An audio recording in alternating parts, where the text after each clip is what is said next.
Pronto. Boa noite, pessoal. Mais uma quarta-feira com vocês por aqui. Gostaria de agradecer cada um dos colegas, meus irmãos Alberto, Natan, Ismael, que são meus sócios aqui no Aparte. Obrigado aí pela presença, né, que ajudam e colaboram para esse projeto acontecer. E hoje teremos mais uma reunião com um cara que é referência, né, para mim, para os meninos, na advocacia criminal, mas principalmente na questão da execução penal. Quando se fala em execução penal hoje, a pessoa que vem em mente é o Dr. José, mais conhecido como Puxando Pena, né? E Dr. José, que é advogado criminalista, professor de Direito e de Execução Penal, e hoje vai tratar sobre um assunto importante, né, para todos nós, advogados criminalistas, que atuamos na execução penal, que é a defesa em procedimento administrativo disciplinar em execução penal. Na maioria das vezes, quando acontece uma situação de uma falta grave, nós não sabemos como lidar, ou às vezes não sabemos como funciona esse procedimento, ou quais estratégias utilizar. Então, essa aula servirá para aprimorar o nosso conhecimento com relação a esse assunto. Então, gostaria aqui de desejar boa noite para todos os colegas, agradecer novamente, doutor, por ter aceito esse convite, e também gostaria de deixar o convite para todos os colegas que ainda não integram a comunidade do Aparte Criminal no WhatsApp. Um dos meninos vão deixar o link do WhatsApp aqui no grupo, né? Podem acessar, é um grupo gratuito. E ao final também, Dr. José tem um recadinho para vocês muito importante, beleza? Então, doutor, tem a palavra. Muito obrigado. Vamos para cima. É isso. Antes de mais nada, queria agradecer demais pelo convite.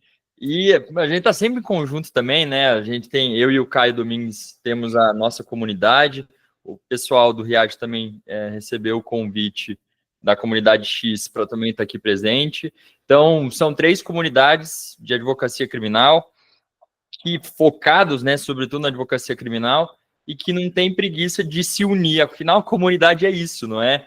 Então, se nós estamos nas comunidades com o objetivo de aprender e entender um pouquinho sobre direito penal, unir as comunidades, acho que é o ápice do que a gente pode chegar, né?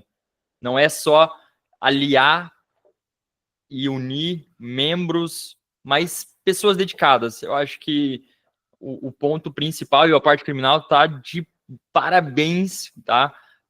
Nessa tarefa de unir mentes dedicadas ao estudo das ciências criminais. Nós precisamos disso, tá? Nós precisamos disso.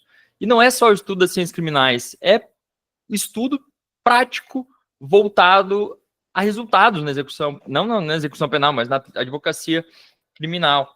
Isso, enfim, não tem o que pague, tá? Porque, de fato, nós estamos em um mundo hoje em que as pessoas querem respostas rápidas para problemas complexos. As pessoas buscam respostas simples para questões extremamente complexas. E às vezes não é assim, a gente não consegue sempre resolver as coisas com A mais B. Eu sou um crítico ferrenho, inclusive, de simplificações excessivas, sobretudo na jurisprudência.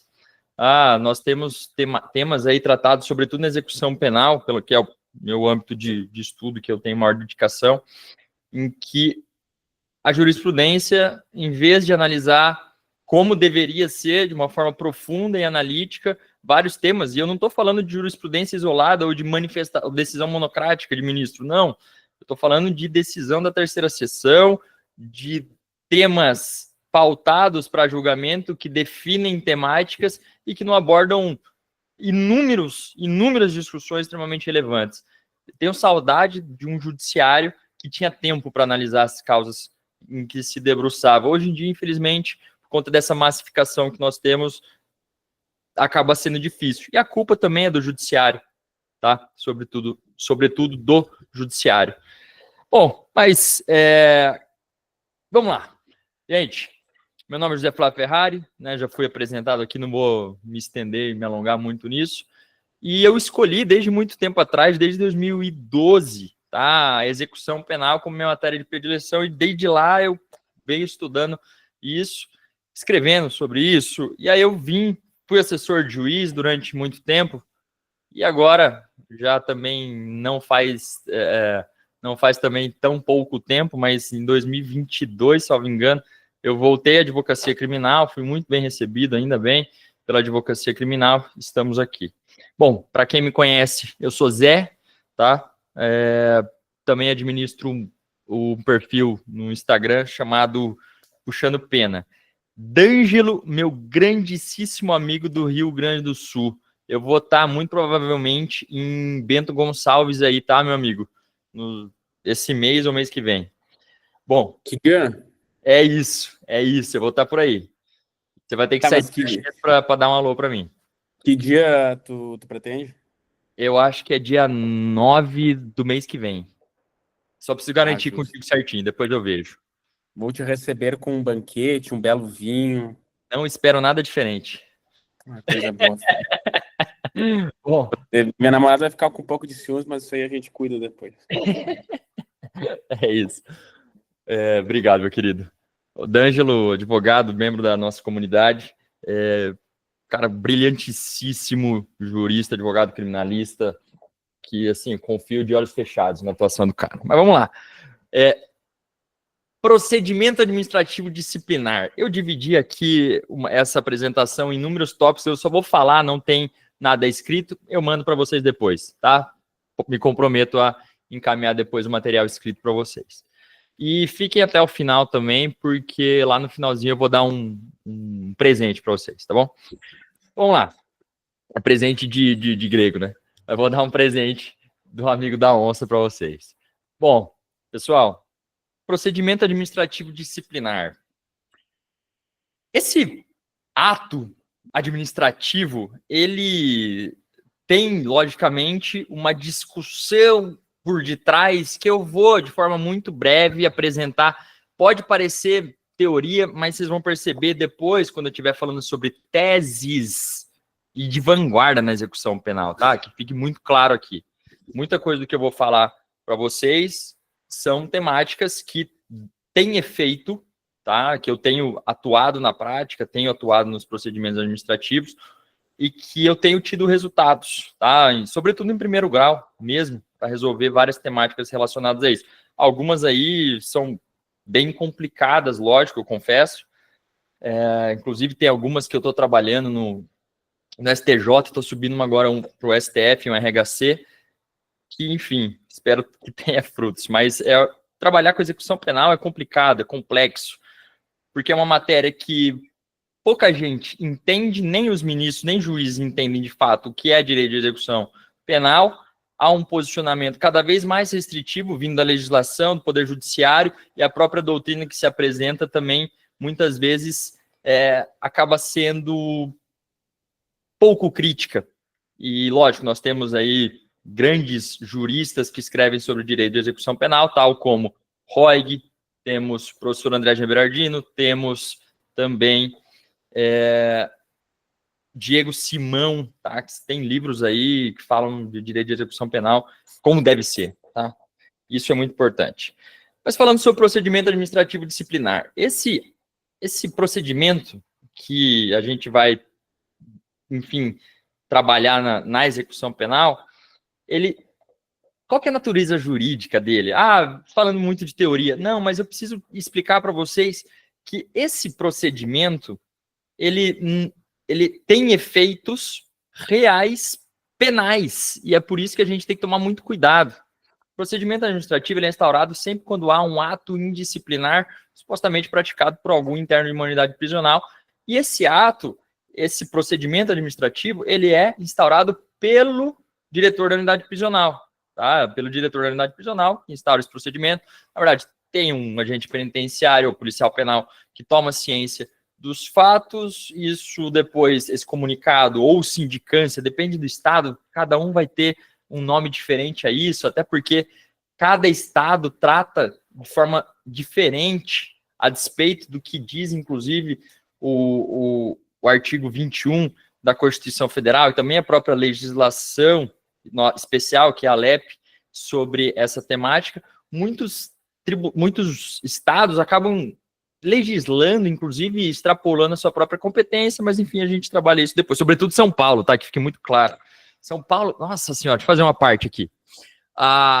São Paulo tem uma lei que fala de reincidência e que a reincidência é capaz de agravar a espécie de sanção. Então, se a sanção típica seria uma falta leve ou média, se ele for reincidente, é falta grave. Me poupe, pelo amor de Deus, isso aqui é ilegal, inconstitucional, nem sei, enfim, que ismos que eu posso colocar isso aqui, além de ser uma aberração legal. Que daí o Tribunal de Justiça valida, não tá nem aí, a gente só tem que subir para o STJ para discutir essa temática. Tudo bem. Esse procedimento administrativo disciplinar, ele, diferentemente do procedimento administrativo do servidor público, ambiental e tudo mais, esse procedimento administrativo na execução penal, ele, por ter possíveis efeitos jurídicos extremamente negativos na execução penal, eu vou falar deles no final, ele tem uma característica de que deve ser resguardado, por lidar diretamente com a liberdade da pessoa, inúmeros direitos e garantias fundamentais, sobretudo o direito de ser representado por um defensor, uma defensora, no caso em concreto. Então, aquela súmula vinculante número 5, ela não se aplica aos procedimentos administrativos na execução penal. Todo, portanto, PAD tem que ser acompanhado de defesa, seja ela constituída, seja da Defensoria Pública. E eu não estou falando de defesa pro forma, não. Porque muitas esses dias mesmo saiu decisão de 5 PADs contra o mesmo cliente meu, todos eles absolvidos. Por quê? Porque a defesa foi efetiva. Do escritório foi efetiva, nós conseguimos esse resultado que, enfim, ainda bem que conseguimos. E aí eu vou levantar também uma outra leve para vocês. Se você esperar chegar no judiciário para discutir temáticas fáticas relacionadas ao procedimento administrativo, pode ser que você tenha uma dificuldade muito grande. Porque muitas vezes os fatos sedimentados na administração penitenciária são aqueles que se estendem ao judiciário para homologação. E o juiz somente vai poder alterar essa perspectiva sobre os fatos se realizar audiência de justificação. E muitos não realizam justamente porque, em muitos casos, não há regressão de regime prisional e a jurisprudência do STJ somente exige a realização da audiência de justificação quando ocorrer a regressão de regime prisional por conta dessa falta disciplinar. O que isso quer dizer? Quer dizer que se a pessoa estiver no fechado e cometer uma falta disciplinar e ela vier para a decisão judicial, o juiz não precisa realizar a audiência de justificação. Basta homologar mediante contraditório judicial.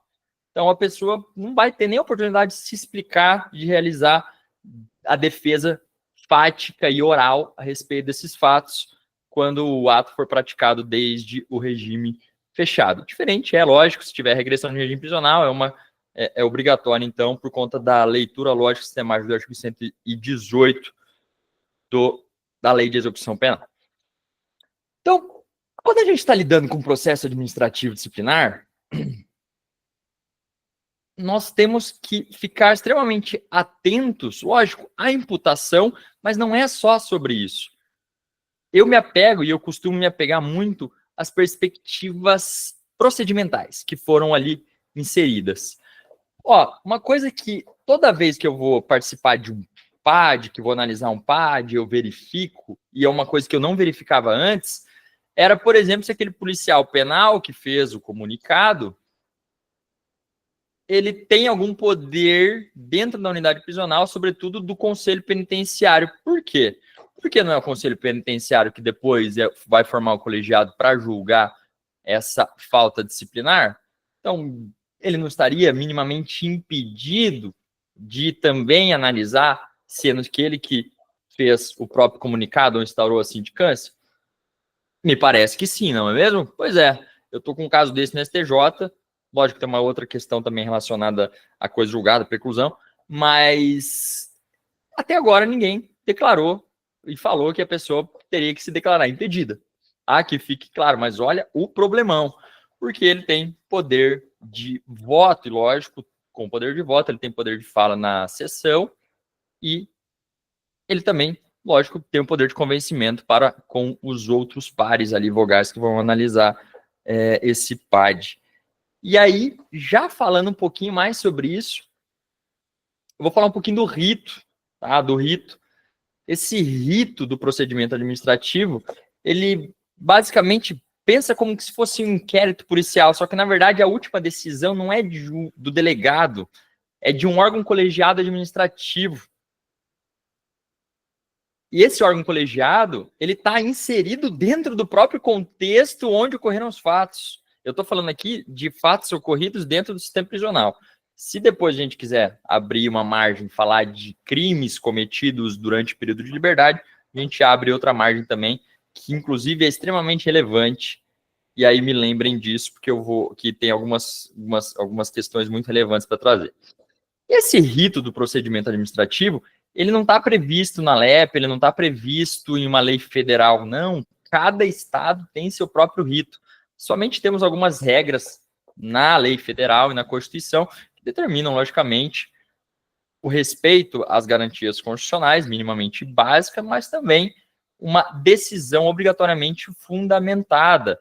E aí a gente vive um grande dilema, porque decisão administrativa costuma ser ridícula.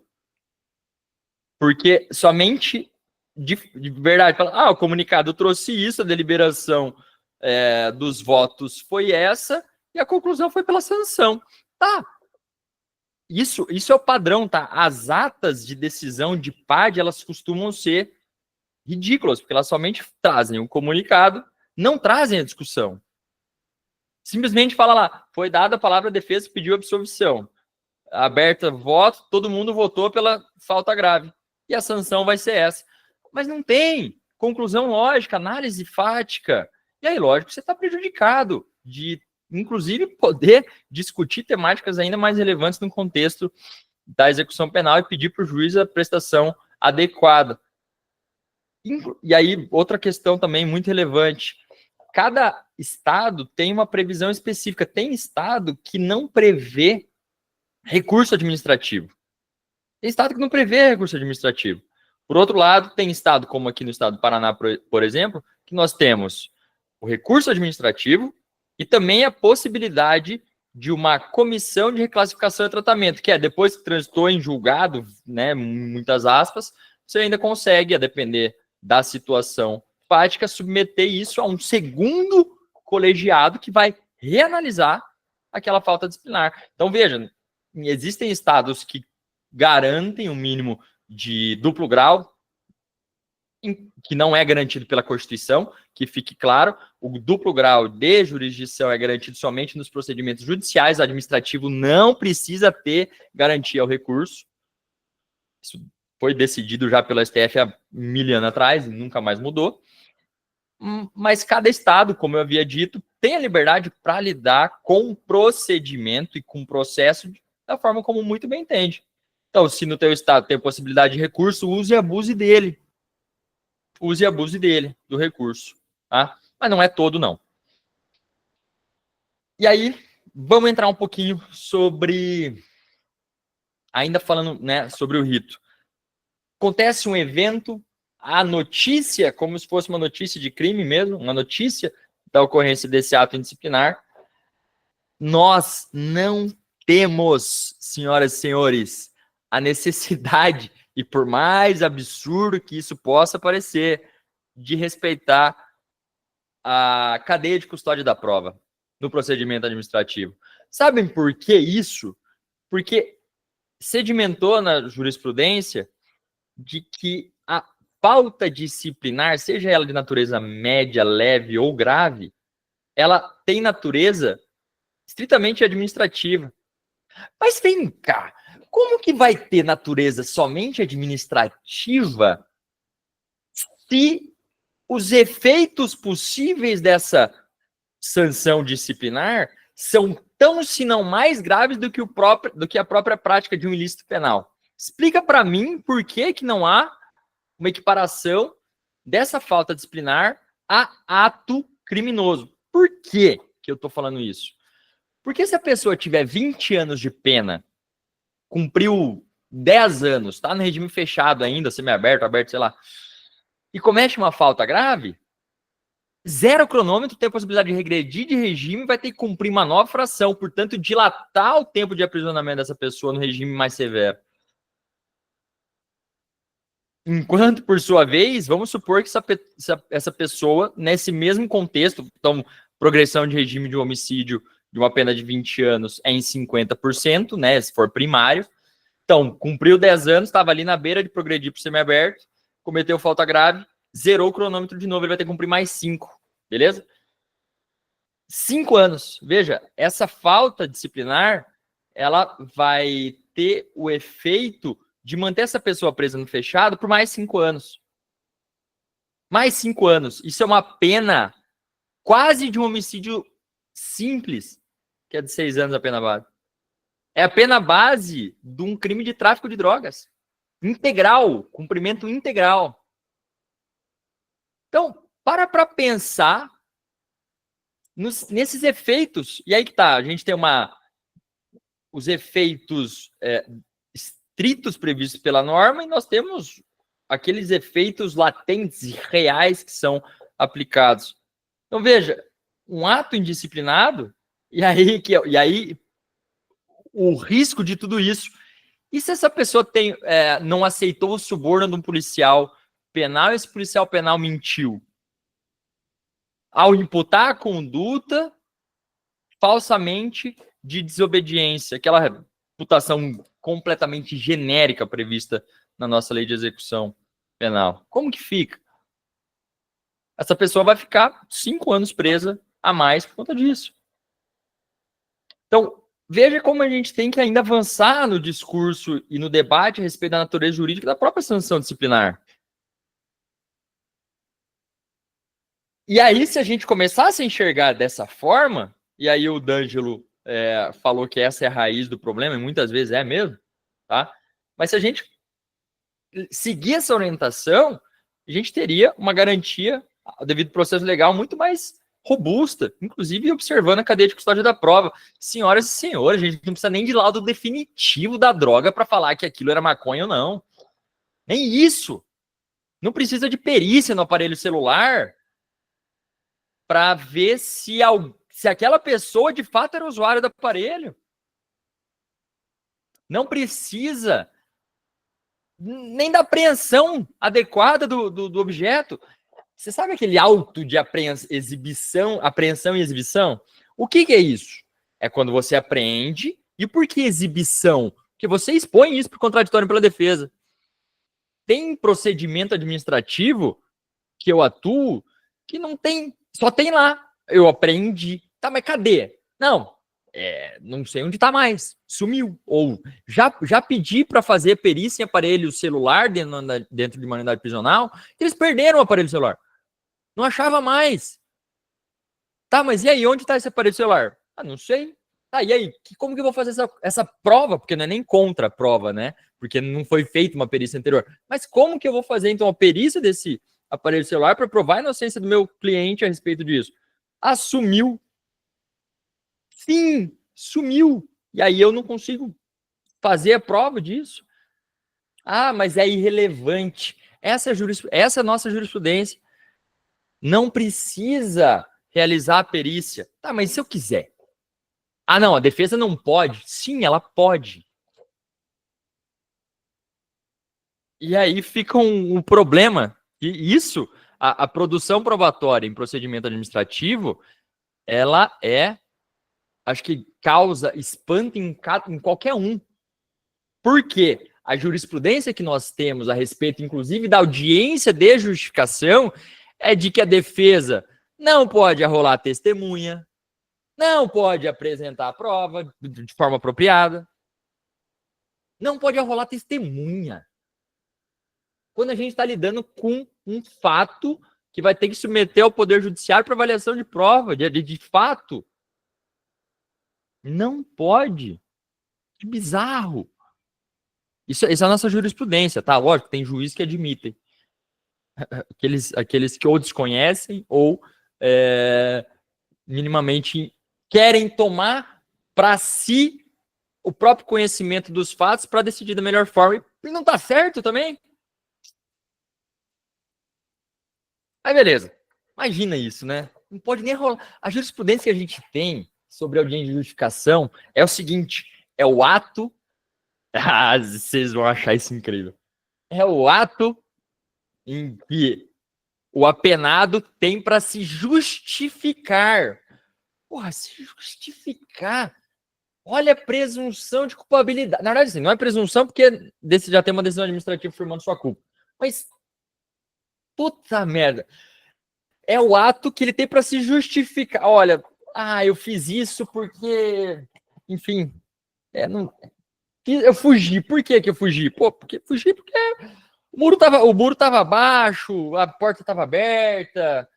É isso. Não para falar outras questões, entendeu? Eu tava me defendendo do policial penal que tava me agredindo e falou que ia lançar uma falta em mim. Não, enfim, isso daí não é justificativo, isso é explicação de defesa de fato. Oi. Fora que se é uma justificação, tu já parte do princípio que o fato existiu, né? Tu já tá tendo que justificar o fato existiu. Não tem a possibilidade do fato não ter existido, porque se tu tá tendo que justificar é porque ele existiu. Né? E se for um fato atípico? Também. E se não tiver nem prova da existência do fato, de fato? Eu tô lidando. Enfim, a gente vai chegar lá. Mas veja quão bizarro é. E outra, o juiz, quando vai realizar a audiência de justificação, ele vai tomar o conhecimento a partir daquilo que foi entregue pela administração penitenciária, que afinal faz parte do rito do PAD, que eu fui longe, agora voltei. O PAD, então, ele tem esse rito, né? Tem a denúncia, e aí vai colher o depoimento daquilo que é pertinente, mas quem vai falar o que é pertinente é a administração penitenciária. E aí, por mais que você fala, olha, eu quero ouvir pessoa falando de tal, falando de tal, falando de tal, falando de tal. A administração penitenciária pode falar tanto, tudo bem, vamos ouvir, ou pode falar, não vamos ouvir. E aí o cerceamento de defesa vem. Só que aí a gente tem já a decisão da STF falando que esses eventuais nulidades ocorridas dentro do procedimento administrativo recurso especial 972 e alguma coisa. Ele fala o seguinte, que se judicializar o procedimento, ou seja, realizar a audiência de justificação, qualquer nulidade no procedimento administrativo está suprida, sanada. Inclusive essa que causa cerceamento de defesa, senhoras e senhores.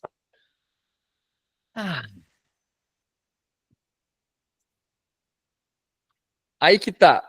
O rito, tá? Vamos falar do rito. Eu vou falar um rito aqui do procedimento administrativo que ele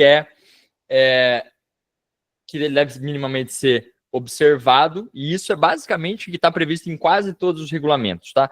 Tem a notícia, se tiver isolamento preventivo, comunica o juiz, se não tiver esse isolamento preventivo, que inclusive a própria LEP trabalha sobre essa temática, tem que observar esse prazo de 10 dias, né, o máximo de isolamento preventivo, porque em tese o procedimento administrativo deveria ter um prazo curto, mas a gente tem PADs aí que tem quase 3 anos, estão quase prescrevendo e ainda não são realizados.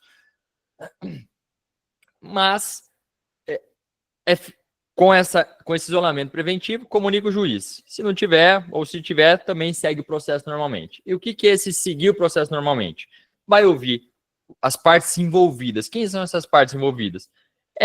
Novamente, ouvir aquele policial penal que tomou ciência dos fatos, eventuais colegas de cela, alguma outra pessoa que pode dizer a respeito do fato substancialmente, e aí independente ele de qual seja, e aí por isso, inclusive, que fica tão prejudicada a atuação administrativa quando a gente estiver falando de fato ocorrido fora da sua janela de observância dentro da unidade prisional. Então, e se essa pessoa estava no livramento condicional e cometeu um ilícito? Livramento condicional não, porque não tem falta grave. Mas se a pessoa estiver no regime aberto e fora foi imputado a ele um crime de furto, se eu te falar que a administração penitenciária tem competência para apurar isso, olha que ridículo. E não tem, porque não tem conhecimento dos fatos. Não tem como obter. Até porque a emenda constitucional 45, que previa ou ao menos permitia a possibilidade da administração penitenciária investigar, não foi aprovada dessa forma. Não tem a possibilidade, nessa emenda à Constituição, do poder investigativo à Polícia Penal. Por sua vez, nós temos decisões do STF, já da Carmen Lúcia, falando que sim, cabe à administração penitenciária investigar atos ocorridos dentro do contexto da sua unidade prisional, né, do estabelecimento ali que administra.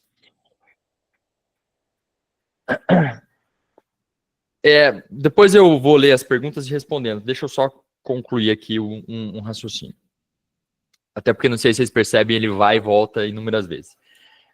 Mas, e aí tem essa esse rito, né, que tem que ser seguido, de ouvir as pessoas. A defesa, ela pode arrolar testemunha?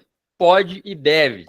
Deve apresentar e solicitar a produção de provas? Deve e pode, tal como eventuais câmeras que poderiam flagrar, né, o ato em si. A própria, enfim, cadeia de custódia dessas provas, vamos supor que seja um buraco numa cela. Tá, buraco numa cela. A gente vai avaliar, investigar isso aqui como dano ao patrimônio público, ou a gente vai investigar como falta, aliás, tentativa de fuga. Parece que são práticas que ambas resultariam em falta disciplinar. Uma por ser uma tentativa de fuga, previsto no artigo 50, e outra por ser fato definido como crime doloso, previsto no artigo 52, primeira parte da Lei de Execução Penal. Mas percebam que a linha de defesa das duas pode ter temáticas semelhantes, sobretudo relacionada ali à própria individualização das condutas, e aí eu vou falar um pouquinho sobre algumas estratégias nesse sentido, e aí a gente pode também partir para outras duas. Por exemplo, tentativa de fuga, como que consegue fazer uma defesa de tentativa de fuga? Basicamente falando de que a pessoa não foi autora, mas falar, beleza, a imputação está aqui, tem um buraco lá na parede. Esse buraco era para quê? Com qual finalidade? Então, se conduzir para esse sentido de tentativa de fuga, ou você podia também colocar que era de fato dano ao patrimônio público para esconder alguma coisa ali dentro. As duas têm resultados, só que, por exemplo, uma tem efeito penal também. Então você tem que tomar cuidado, porque você pode estar achando que você está fazendo uma coisa muito boa e depois comunica lá a delegacia para apurar um inquérito e eventual nova condenação por dano ao patrimônio público para o teu cliente. Aí você vai, enfim, ganhar novos honorários, né? Porque você vai ser contratado para fazer a defesa dele, mas você também vai estar ferrando teu cliente, né? Melhor não. E quando a gente está falando, por exemplo, desse dano, eventualmente você pode trabalhar numa perspectiva eventual de reparação, ele inclusive corrigir o erro, e aí vai cair em outras classificações, logicamente, mas não necessariamente nessa do 52. E aí pode ter eventualmente uma desclassificação de conduta, até mesmo praticada por conta, e aí de uma tipificação que está lá previsto no artigo 57 ou 57 da Lei de Execução Penal. Vou falar um pouquinho disso logo. E aí, esse rito aqui, beleza, teu comunicado foi, então, foram extraídas, né, ali da circunstância fática todos os depoimentos, e o advogado, inclusive, pode, se ele quiser, participar, da oitiva do cliente dele, com toda certeza vai ter que participar, mas essa oitiva dos agentes e outros não é necessário. Mas é importante você, logo, ciente desse comunicado, manifestar interesse em participar de todas os depoimentos de todas as oitivas, justamente porque você tem muito a perguntar a essas pessoas, inclusive a rolar novas testemunhas, apresentar novas provas eventuais e também solicitar algumas diligências, caso necessário. E cada caso vai te apresentar o que você vai ter que fazer. Então, você tem que estar muito antenado e tomar cuidado com tudo isso. Por quê? Vou contar um caso para vocês. O cliente uma vez me chamou para fazer defesa de uma imputação de que essa pessoa estava com um posse de aparelho celular. Porque ela foi vista entregando algo a partir da portinhola de uma cela. Ele podia transitar pela unidade prisional, porque tinha alguma função um pouco mais aberta, né, ali dentro da unidade. Mas, e aí ele foi flagrado entregando alguma coisa. Ele jurava de pé junto que era sabonete. Perguntei, e aí, qual sabonete era? Era o sabonete Dove. Por que o Dove? Porque é branco. E o Dove, e por quê? Porque o sabonete Dove dentro da unidade prisional tem um valor, tem um custo diferente daquele sabonete que é fornecido pela administração penitenciária. Quando não é fornecido pela administração penitenciária, os caras também tem que, né, direito à higiene, né, e ter sabonete Dove. E aí, né, tem um valor diferente e ele entregou, então ele comercializou, lógico, mas isso não é falta grave, senhoras e senhores. É outra falta disciplinar, média ou leve. E aí ele falava que era um sabonete, só que tinha apreensão de um celular naquela cela que ele entregou. E aí esse foi um caso em que tinha o auto de apreensão, mas não tinha foto, tinha falado do aparelho celular, não falava nem a marca, nem a cor, nem e-mail, nem porra nenhuma desse aparelho celular.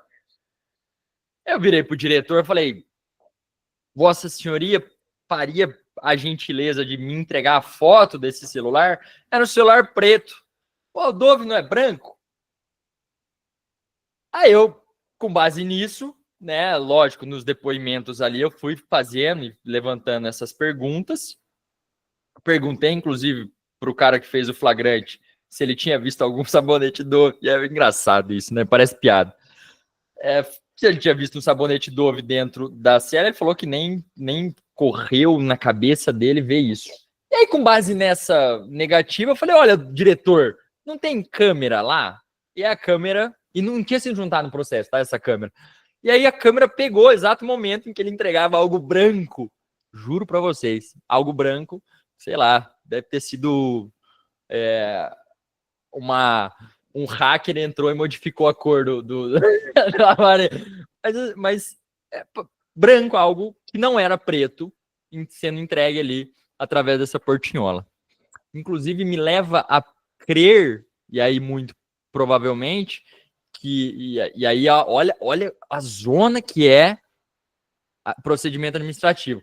Vai que, e aí que a gente está falando inclusive de cadeia de custódia, mas aí é produção indireta. Por quê? E se esse celular, na verdade, fosse branco, fosse um outro celular que eles não encontraram, e aí tiraram foto de qualquer um outro lá, porque não tinha descrição dele, e, enfim, juntaram lá e falaram, ó, doutor, aqui que é a foto do celular. Ah, pega do meu aqui, ó, tira a foto do meu e coloca lá. Vai que isso aconteceu, de fato. E eu não duvido, tá? Não duvido. E aí, enfim, consegui comprovar que não era por conta da cor do que ele estava entregando. E aí, nem falta nenhuma, ele respondeu.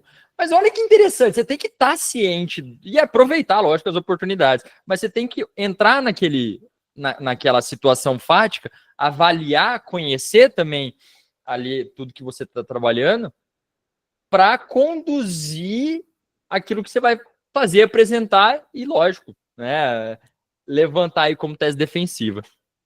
E isso não é, enfim, só com procedimento administrativo, né? Com tudo que a gente está lidando com defesa de interesses individuais, sobretudo de clientes responsabilizados penalmente. E aí, feita então essa coleta toda, tem quase que fosse um sumário de culpa ali, mas tem uma conclusão e vai então para o conselho. Esse conselho ele, obrigatoriamente tem que ser colegiado, a decisão não pode ser individual. Muitas vezes o diretor da unidade prisional que dá a sanção, mas a partir de um respaldo colegiado por detrás. Então, esse conselho de classificação, esse procedimento disciplinar, ele vai ser submetido a um colegiado. E olha que interessante, essa via de regra, tá? Via de regra, a defesa é oral nesses procedimentos. Eu sempre encaminho defesa escrita antes, tá? Para eles tomarem conhecimento da linha defensiva e dos fatos ali que estão sendo apurados, até mesmo para evitar muita surpresa, porque a gente não está lidando com gente que está próxima ao contexto do direito. Nem todo mundo é formado em direito que participa desses procedimentos. Tem psicólogo, tem pedagogo, tem sim setor jurídico, mas tem policial de carreira, tá? Então, veja, às vezes, inclusive, você trabalhar de forma extremamente técnica vai prejudicar, porque ninguém vai entender. Por mais óbvio que muitas vezes possa parecer. Então, você tem que trazer uma linguagem simples sobre tudo isso. Por exemplo, aqui no estado do Paraná, o que costuma acontecer? A gente forma, senta numa mesa longa ali, uma mesa, todo mundo, e fala, então, aberta, bababá, a defesa do senhor, não sei o quê, comunicado número tal, aconteceu isso foi o relato, fulano disse isso, fulano disse aquilo, fulano disse aquilo lá. E aí começa, e aí abre a palavra para a defesa, tá? Abre a palavra para a defesa faz a sua exposição ali dos fatos, defende, logicamente. Seu cliente tem que ser simples. Esse momento, inclusive, não tem prazo, tá? Por exemplo, aqui no estado do Paraná não tem prazo, não tem que falar 5 minutos, 10 minutos, 20 minutos, não.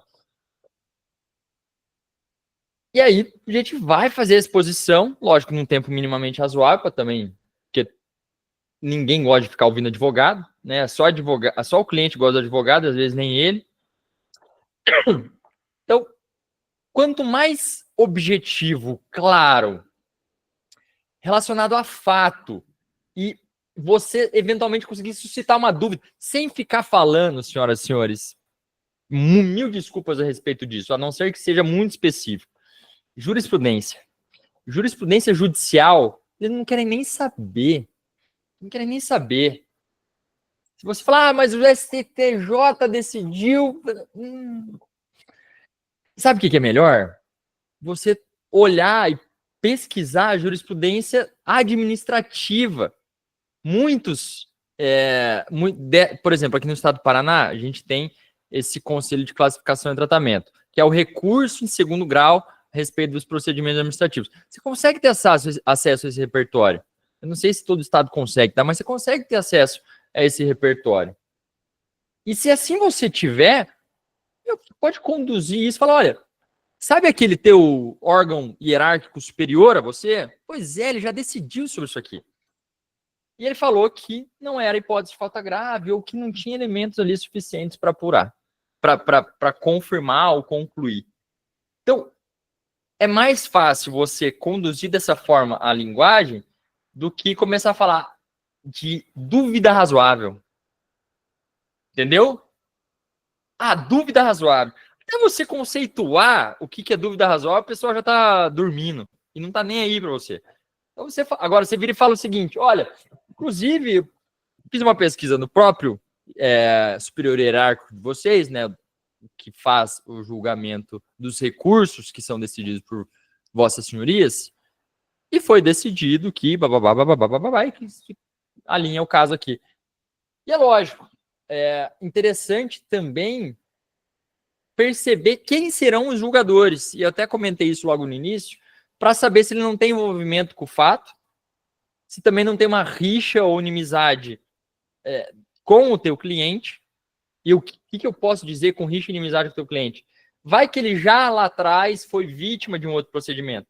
Estou lidando com um caso, foi uma tentativa de motim, enfim. O policial penal ele foi puxado para dentro da cela, supostamente pelo meu cliente.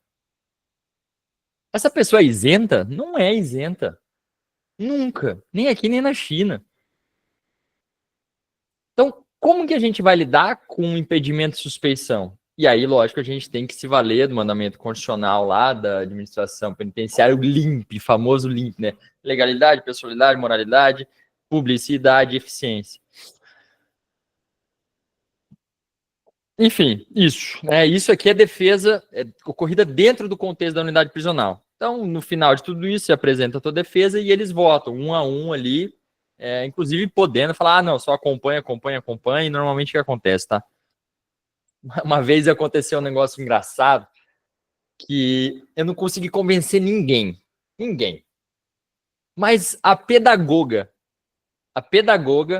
falou assim, mas eu conheço o cliente do doutor. Ai, que dó dele, né?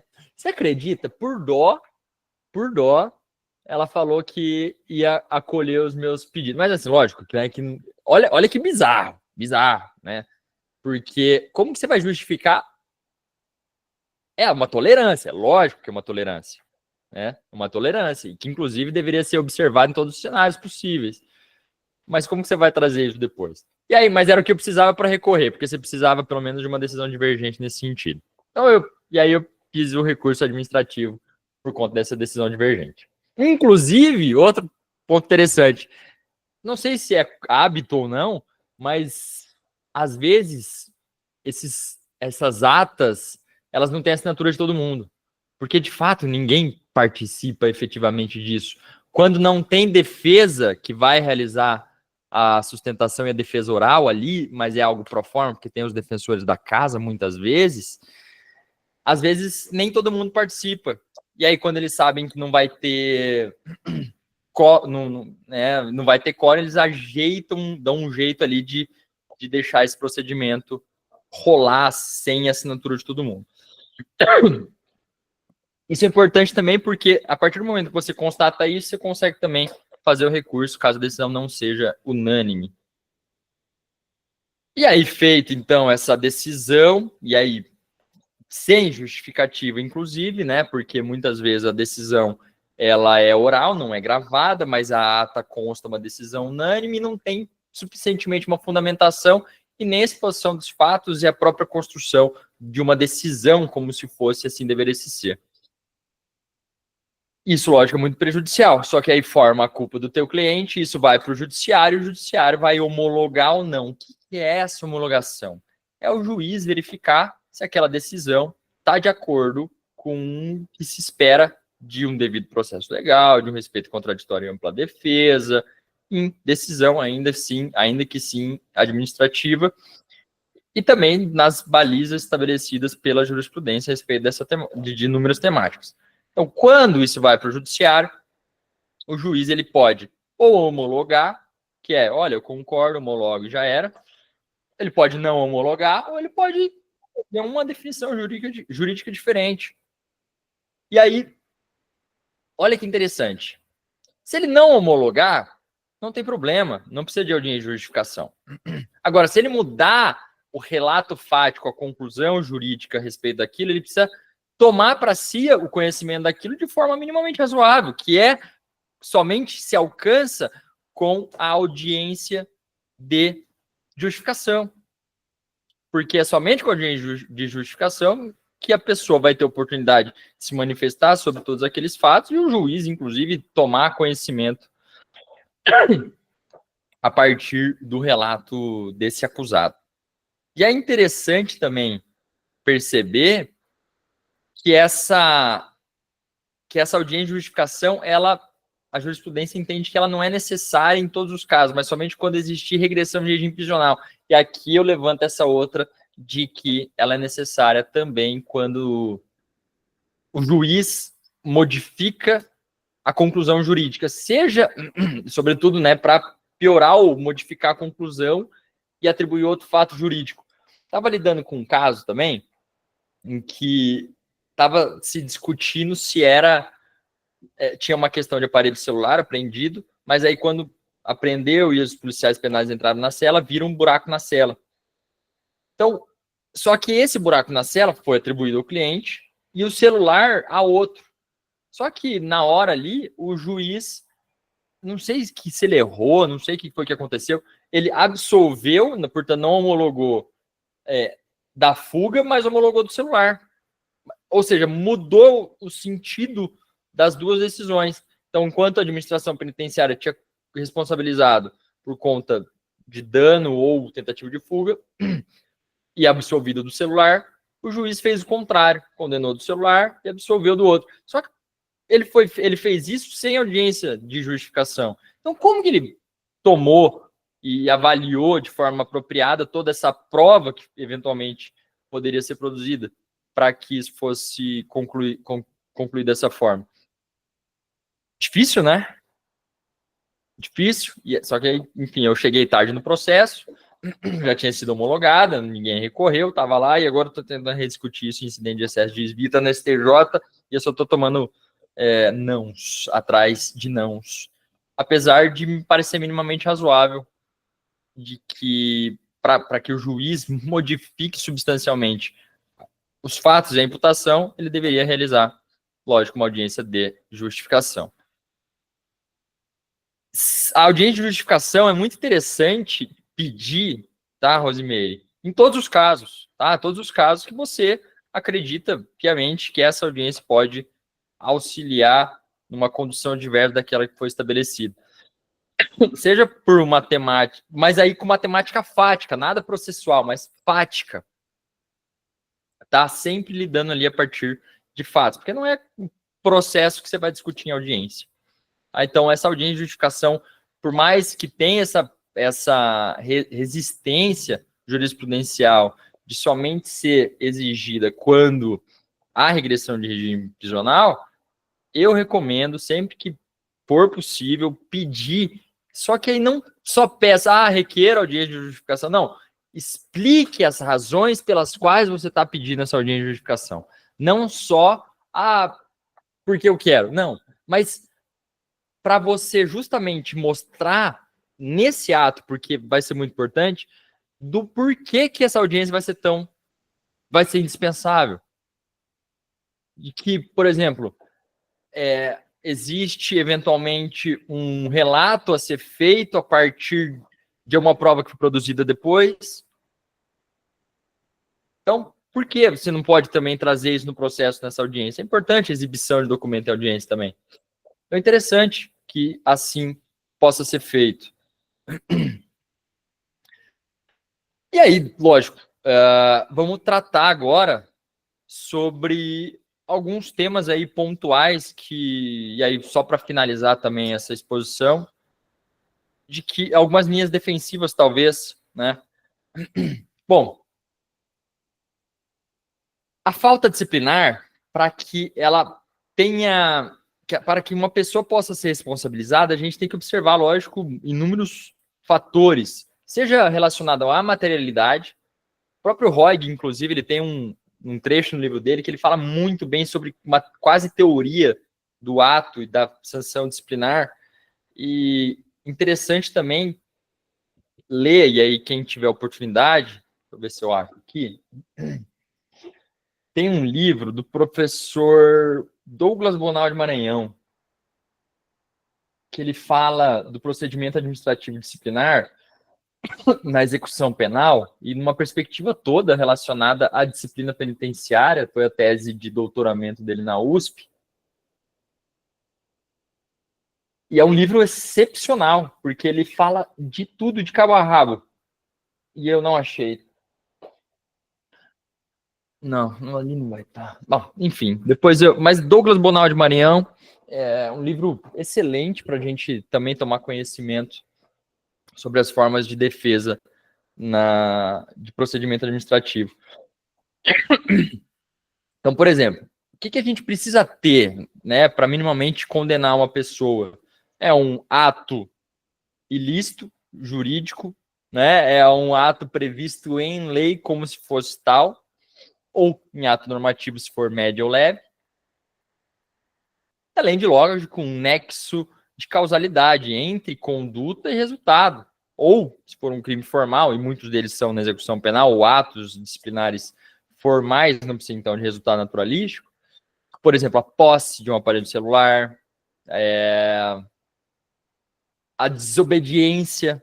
Então, não precisa ter efeito pela desobediência, tá? De um ato de servidor público ali. Não precisa, basta desobedecer. Olha que ridículo. Fuga também não precisa ser concretizada, até porque a tentativa tem a mesma resposta penal da consumação. enfim, é manifestamente constitucional essa previsão, o STF também já decidiu a respeito disso. Mas a gente precisa de prova da materialidade e prova da autoria, basicamente isso. E de que concorreu para o ato, e aí, enfim, a gente trabalha com as mesmas conclusões a respeito do Código de Processo Penal. E a linha de defesa ela vai ter que ser encaminhada, lógico, conforme seus objetivos. Então, por exemplo, Sedex. Alguém mandou droga para o teu cliente, no nome dele. Ele pode ser responsabilizado? Somente se ficar comprovado de que ele solicitou. E sim, existem formas de provar que ele solicitou essa droga de qualquer maneira ali para ser entregue para ele. Existe. Eventualmente, perícia em celular, que eventualmente pode ter sido também apreendido dentro da unidade prisional, oitiva de testemunhas. Já vi, inclusive, um caso, nossa, eu era assessor juiz nessa época, a pessoa falou o seguinte, não, eu pedi para minha esposa mandar para mim. Mas não foi instruído, né? Se tivesse sido instruído por advogado, ficava quieto, em silêncio, dava tudo certo. E por isso que é importante. Mas ele foi lá e confessou a prática do ato infracional, do ato indisciplinar. Mas quando, por exemplo, tem esse ato que é exercido e praticado exclusivamente por uma única pessoa, né, a culpa exclusiva de terceiro, não pode ser comunicado a ele objetivamente. Nós precisamos de uma análise subjetiva para atribuir-lhe a culpa. E a mesma coisa de uma responsabilidade penal objetiva, que não pode acontecer. Então, numa cela com 25 pessoas, se for apreendido o celular, tem que individualizar a conduta. Como que você faz isso? Com perícia no celular, com depoimentos. Se tem uma cela com 25 pessoas, tem um buraco na parede, como que você vai definir quem foi a pessoa? E se ninguém assumir? Mas venhamos e convenhamos, nós sabemos que tem uma regra explícita ou implícita dentro das unidades prisionais, que aquela pessoa que tem mais poder dentro de uma unidade prisional nunca vai assumir uma bronca dessa. Só quem vai assumir dentro da cela é o cara que não tem apoio, não tem dinheiro, não tem influência, não tem força. Isso é uma estratégia de sobrevivência daqueles opressores dentro do próprio contexto das unidades prisionais. E aí eles oprimem seus próprios para não sofrerem seus prejuízos. E aí imagine você está fazendo uma defesa de um cara desse que foi obrigado a assumir. Acontece? Muito. E aí como que você vai trabalhar essa perspectiva? A palavra do policial é 100% irreparável? Ah, mas ele assumiu no momento ali que a propriedade do aparelho celular era dele. Tá. Vamos ouvir então as outras pessoas que estavam na cela para ver se de fato isso aconteceu? Se ele de fato assumiu? Se de fato era dele? Sem apontar o dedo para outra pessoa. Mas muitas vezes a justificativa é a seguinte, aí eu peguei inúmeros casos. Ah, eu assumi porque eu não tenho visita, mas o meu colega tem visita. E aí, se ele assumisse o aparelho é dele, ele ia perder a visita no dia ou no dia seguinte. Ia ficar suspenso esse direito. Ou, a progressão dele estava muito mais próxima de sair. E aí, se ele assumisse, ele não ia progredir. Só que a minha é muito lá para frente, então eu assumi para dar essa lambuja para ele, vamos dizer assim. Isso acontece muito. Troca de favores, troca de influências, gestão de poder dentro de uma unidade prisional. Isso acontece? Muito. E como a gente faz para lidar com esse tipo de causa? Não é difícil, é muito complexo, isso não é uma resposta simples. Como que a gente poderia lidar com isso? Body cam nos policiais penais não seria minimamente relevante? Eu acho que ia ser muito interessante. Porque a gente ia começar a ver o que acontece lá dentro. Porque a gente não sabe nada, né? Venhamos e convenhamos. Não tem um conhecimento de nada a respeito das coisas que acontecem dentro da unidade prisional. Só que o próprio STF já decidiu que não. A exigência de body cam é para polícia militar, polícia civil, tá? Policial penal, não. Por quê? Não sei. Confesso que eu acho que isso daí escancararia também muitas irregularidades que a gente tem no sistema prisional e por conta disso ainda as coisas precisam ser maquiadas, tá? E olha que tem abuso de policial penal, bater, enfim, daí a gente começa a entrar em outro caminho. Responsabilidade penal objetiva. Não é possível, tá? Tem que atribuir culpa. Determina que o grupo de intervenção rápida é obrigatório usar body cam quando houver investigação. Perfeito, muito legal. Mas aí é uma atitude do Estado, tá? Aqui a gente tem o SOI, né, aqui no Paraná, que também é um grupo especial de operações especiais. Setor de operações, não pode chamar de grupo, né? Porque grupo é exclusivo do militar. Setor de operações especiais. Os caras entram balaclava, não tem o nome aqui do ladinho, todo mundo de preto e senta o sarrafo na galera, não tem como identificar. E a transparência? Princípio da administração pública, como fica? E o resultado disso? Quais são os efeitos? Como você faz para apurar esse tipo de conduta, esse tipo de abuso? Porque, enfim, isso deveria minimamente ser apurado, mas não é, né? Seria interessante, inclusive, então, o que foi dito pelo colega a respeito da segurança pública de usar esses aparelhos para gravar. E aí você não precisa identificar naquele momento quem são os agentes então, isso supre, inclusive, a necessidade de uma balaclava ou da tarjeta, mas a body cam, ela vai ter, lógico, uma identificação. Né? Isso não está exposto por segurança, né? Dita segurança, mas daria depois para identificar. Outra coisa também relacionado à falta disciplinar. Como que a gente faz uma defesa de celular, sendo que não precisa perícia necessariamente? Basicamente, provas testemunhais, e olha o problema que é isso, ou você pedir autorização para o diretor da unidade prisional para você mesmo ter acesso a esse aparelho celular, fazer, inclusive, uma investigação a respeito do conteúdo dele, para ver se teu cliente tem uma conversa ali. Lógico, isso aconteceu já alguma vez das vezes que eu pedi? Não. Ninguém nunca me deu autorização para pegar um celular e fazer investigação. Mas não é razoável, a depender do cenário, logicamente. É lógico, nós temos direito. Só que aí que tá. Você abre uma brecha ou um precedente dentro ali do contexto da unidade prisional muito grande. E que nenhum diretor de unidade prisional vai querer isso. Tá? Nenhum.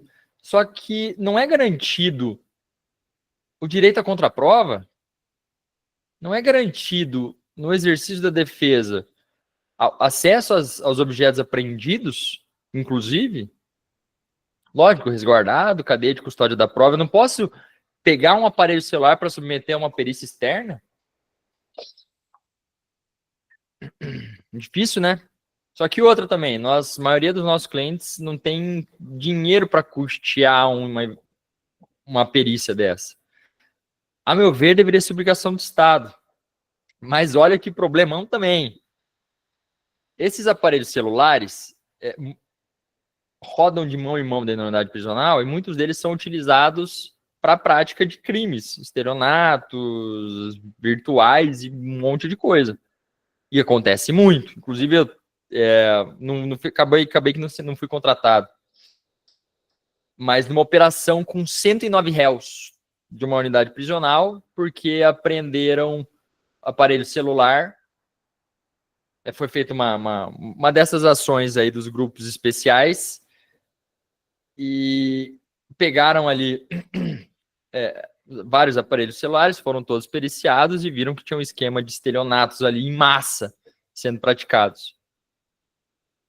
Eu peguei a defesa de um deles só, acompanhei só a investigação policial, de fato não tinha prova nenhuma que linkava ele aos atos, e aí ele foi, o Ministério Público pediu arquivamento, não ofereceu denúncia a respeito dele, mas dos outros 109 seguiu, entendeu? Dos outros 109 seguiu. E olha que complicado, né? E aí, vamos supor que comecem a realizar essas perícias. O buraco vai ser muito mais embaixo. Daí a gente vai descobrir muita coisa também. Bom, mas de qualquer forma, você pedir a perícia é um teu direito na garantia da defesa dos interesses do seu cliente. Por isso você também tem que saber muito bem o que ele está falando para você, né? E aí você vai ter que ver e conduzir os teus pedidos com base também no que ele te orientar. Porque não adianta nada você fazer um pedido e dar um tiro no próprio pé. Bom, que mais que eu acho que falta falar? Vamos falar de tornozeleira eletrônica. Acho que isso aqui é um ponto interessante também, que eu acho que que acho que todo mundo aqui tem uma perspectiva disso aqui. Toda vez que a pessoa está com uso de tornozeleira eletrônica, vai ocorrer regressão de regime prisional? Não, mas na maioria sim, porque se estiver em prisão domiciliar não é regressão, é só revogação, não precisa de audiência de justificação. Mas se a pessoa estiver no regime semiaberto harmonizado, até mesmo no aberto livramento condicional, que agora está permitido também usar a tornozeleira, e ao descumprimento das condições ali estabelecidas pelo uso da tornozeleira, é hipótese de falta grave? É hipótese de falta grave. Não vou nem discutir se não é ou não.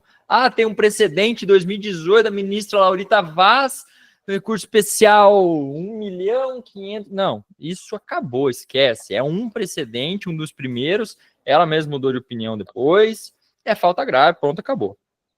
Por conta daquela extensão que relaciona ao descumprimento de decisões administrativas. Como que a gente vai fazer uma defesa em PAD que envolve violação ou descumprimento? É um problema, porque nós não temos efetivo acesso ao relatório de descumprimentos. A gente só vai ter isso muito tardiamente. Por isso que a gente tem que tentar ter acesso a isso quanto antes. Nem sempre a unidade prisional encaminha tudo que precisa. Por exemplo, aqui no estado do Paraná, eles têm um hábito de mandar aquele mapinha do descumprimento da tornozeleira e falar, olha, descumpriu saindo ali, foi para não sei aonde. Tem alguns casos, inclusive, eu peguei um caso, não fui nem eu que peguei esse caso, tá? Eu não vou falar o nome de quem foi, mas o cliente estava no motel, traindo a esposa, e aí, né? Tava no motel, a justificativa foi, não lembro agora qual que foi, mas de qualquer forma, o relatório mostrava, né, que ele estava lá no local, naquele momento, acompanhado. Não acompanhado, né, mas estava no local. Imagina se tivesse escuta ambiental nessas tornozeleiras, que loucura que ia ser. Nossa, lógico, violação absurda da privacidade, intimidade, o que mais puder. Imagina que loucura que ia ser. Tá? Agora me faço outra pergunta. Não é possível que um policial muito mal intencionado abra uma tornozeleira dessa, conecte uma escuta telefônica ilegal e isso não possa conduzir depois a outras investigações e outras provas obtidas por meios escusos, escusos não, né? Mas daí por outros meios legis? Pode. Então tome muito cuidado, tá? Eu falo isso para os meus clientes. Você garante que não tem uma escuta na tua tornozeleira? Eu não garanto. Olha aí que problema. É lá, o D'Angelo, nesse caso, o penado pediu a regressão. Às vezes a sanção estatal é mais branda do que a sanção da esposa, né? Pode acontecer algo do tipo aí. Pode ser, vou lá esfriar a cabeça, eu acho que eu errei, eu acho que eu mereço essa sanção. Ai. Mas, ó, eu já vi, por exemplo, 70, 80 descumprimentos das condições estabelecidas pela tornozeleira eletrônica. Ô, Marcelo Mariano tá aí, grande abraço, meu amigo. Descumprimento das condições estabelecidas mais de 80 vezes ser justificado. Por quê? Uma questão de tolerância. Cada um dos descumprimentos durou 5, 10 minutos, porque ele já estava no percurso para casa. E aí, enfim, trânsito, se atrasou. E aí, por conta disso, inclusive, você pega a dilação por mais 10, 15, 20 minutos, meia hora, para não correr riscos posteriores. Olha aí, de deslocamento, às vezes, tem outro também que é muito comum. Falta de sinal ou término de bateria, sabe? Essas coisas. existem dois... Eu tô falando da tornozeleira da Sempricon, né? Sempricon, Spacecon. Essa tornozeleira deles, eles emitem 2 sinais de sem bateria. O primeiro deles tem, sei lá, 5% de bateria e o segundo acabou, de fato, a notificação. Então, o primeiro não tem efeito nenhum, jurídico, administrativo, nenhum. É só o segundo. Só que, às vezes, vem uma confusão. Às vezes, o Ministério Público não está muito ligado ali nessas obrigações, nesse conhecimento específico. E aí, fala que aconteceu 1 milhão de descumprimentos. Não, na verdade, não. É só para lembrar o cara de colocar a tornozeleira. Outra coisa, acabou a bateria à noite. À noite. Como que fica, né? Pô, tava dormindo. Lógico, é uma justificativa. E aí que tá um negócio muito legal que eu faço com os meus clientes que estão de tornozeleira eletrônica e que tem mostrado efeitos. Toda vez que um cliente meu tá com tornozeleira eletrônica, eu falo para ele o seguinte, e aí o Marcelo Mariano pode até brigar comigo, tá? Mas é uma prova que eu tô produzindo antecipadamente. Vai lá no Google Maps e autoriza o rastreamento 24 horas por dia do mapeamento. Lógico, você tem que tomar muito cuidado com isso, né? Porque também não garante que teu cliente vai estar com o celular 24 horas. Mas, pô, é um celular, é o celular dele, de uso pessoal. Me parece razoável.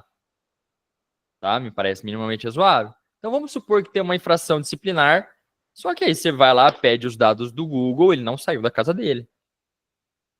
É uma mínima dúvida razoável, não é não? É uma mínima dúvida razoável que você vai apresentar.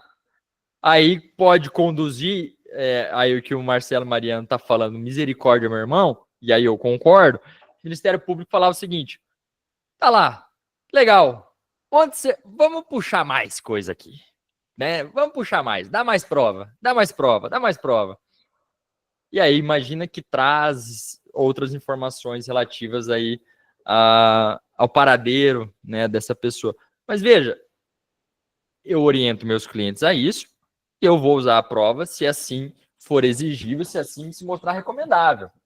Tá, lógico. Mas tudo tem um risco, tá? Se eu estava atuando numa dessa, em que o meu cliente estava sendo acusado de um roubo a uma farmácia. Só que ele estava de tornozeleira eletrônica. Espantosamente, ou nem tanto, a tornozeleira dele estava sem bateria naquele momento do crime. Então, não foi uma prova viável.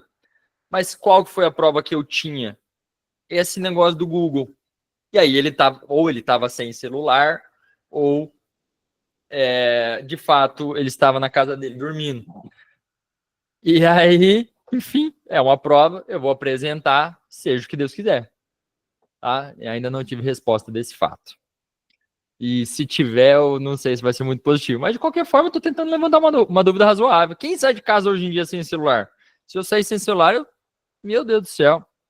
Melhor usar a conta do Netflix. Olha aí, conta do Netflix. Então, mas o do Netflix vai que a pessoa não está assistindo, entendeu? No momento ali. Ou, qualquer coisa deixa ligando lá, né? Netflix pode ser interessante também para ver o tempo de conexão, né? Se estava assistindo alguma coisa naquele momento e por aí vai. Olha aí, ó, muito legal. Olha aí, ó, bacana também, hein, Mariano? Já me deu algumas ideias aí. Mas pega o IP toda vez que dá o play, né? E aí acredito que sim, daí pega. Então a pessoa vai ter que estar com o celular dando play lá quando vai fazer coisa errada, ou deixar rolando lá e sai para fazer coisa errada. Não, brincadeira, tá? Mas enfim. Veja, existem formas. E, outra coisa, justifique uma por uma. Puta, vai dar muito trabalho e cobre o suficiente para isso, senhoras e senhores. Tá? Cobre o suficiente para isso. Porque vai dar muito trabalho.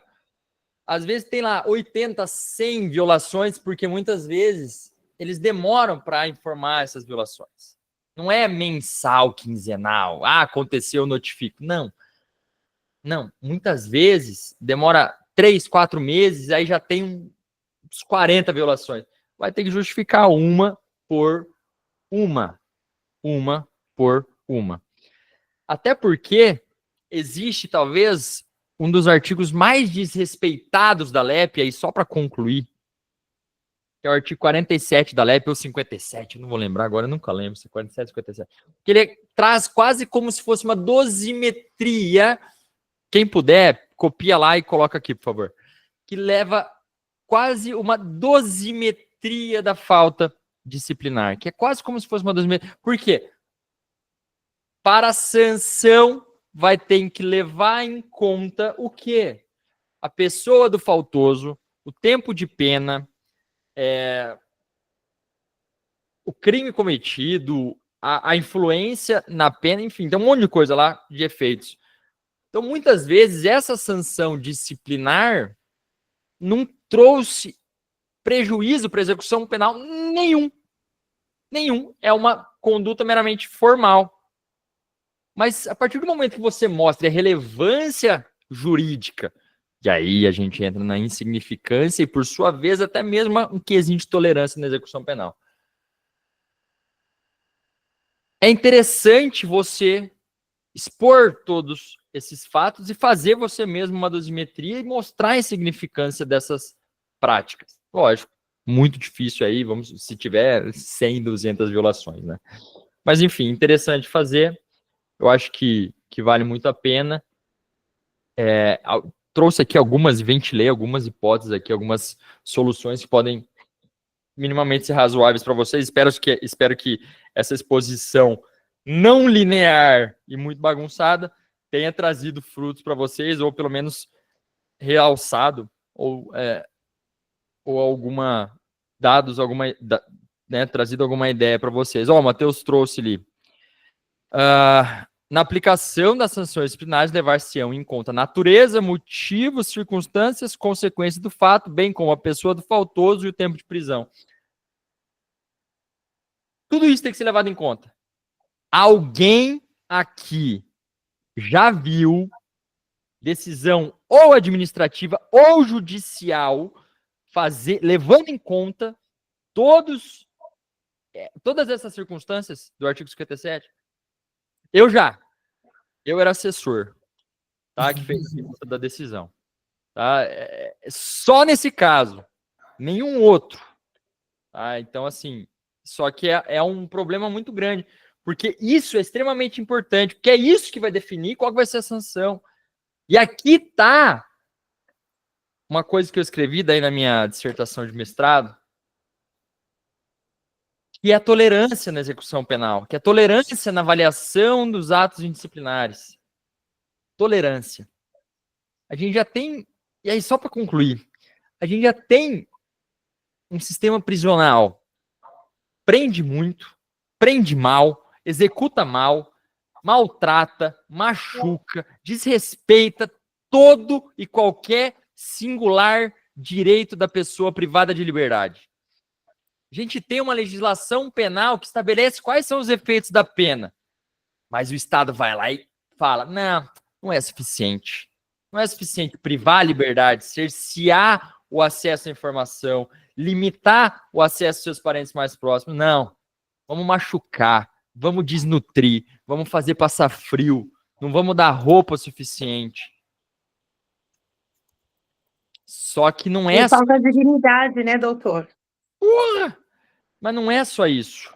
Falta o judiciário assumir a sua própria incompetência, né? Também o poder administrativo assumir a sua própria incompetência e valorar as suas próprias atitudes como se fosse numa circunstância do 57 ali, na culpa da vítima, porque basicamente quase todos os atos de indisciplina têm como vítima, entre muitas aspas, a administração penitenciária ou mesmo o rigor penitenciário.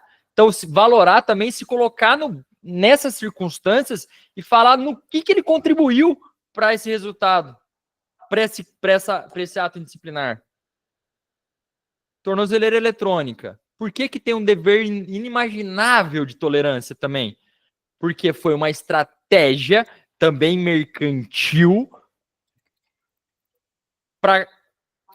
para que o uso de tornozeleira eletrônica gerasse mais renda e mais dinheiro para uma única empresa, que é a maior do mundo em tornozeleira eletrônica, para ganhar muito dinheiro, né? Essa, logicamente.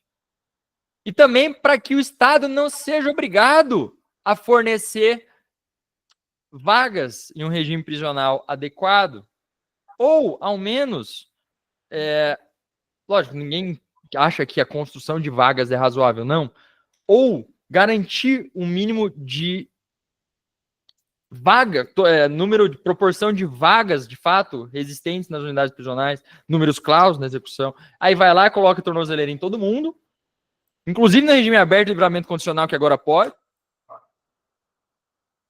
porque tem muita gente ganhando dinheiro com isso, e o Estado gasta muita grana com isso. Ah, mas é uma forma de fiscalização.